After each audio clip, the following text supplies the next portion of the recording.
The Dawn of Technicolor is a beautifully illustrated and exhaustively researched book. It includes over 400 illustrations, many of which have never been published before, and over half of which are made directly from original nitrate prints and negatives. This book is being released to coincide with Technicolor's centenary, and is a look back at the company's first 20 years. In writing the book, we drew upon many archival sources, including Technicolor's corporate archive, its engineers' notebooks, studio production records, as well as unpublished interviews and first-hand accounts. Today, we expect all films to be in color.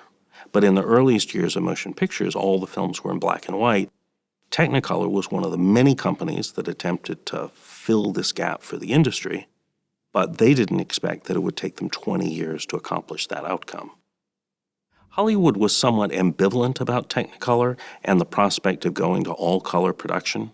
They recognized that it gave them additional artistic tools, but at the same time, it promised to be much more expensive both on the production side and in the cost of each print that would go out to a theater. They weren't sure if the additional income from exhibitors would outweigh the additional production costs. Technicolor's first processes recorded a limited part of the spectrum onto 2 color records, red and green. Pleasing results could be achieved, but many colors such as blues, yellows, and purples couldn't be reproduced. It was therefore important to control the colors in front of the camera. So early on, the engineers at Technicolor recognized that 3-color was the goal, but they weren't going to be able to get there overnight. And they knew that one of the steps along the way to 3-color was coming up with a working, successful 2-color process.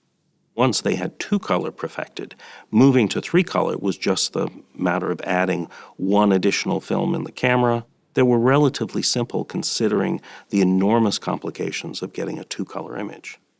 So Technicolor had a foothold in Hollywood, and then when sound came in, the recognition was that new technology seemed to attract audiences. Sound had resulted in a huge permanent increase in audiences coming to motion picture theaters. And then starting in the spring of 1929, Warner Brothers produced all-color musicals that turned out to be enormously successful. That combination of sound, music, and color turned out to provide the combination that Technicolor had always needed in order to get audiences excited about watching movies in color. The book is divided into 2 sections. The first half is a historical narrative over 10 chapters, and the second half is a complete filmography of every 2-color Technicolor film made between 1917 and 1936. The book was truly a collaborative archival project. We worked with many museums, institutions, and individuals.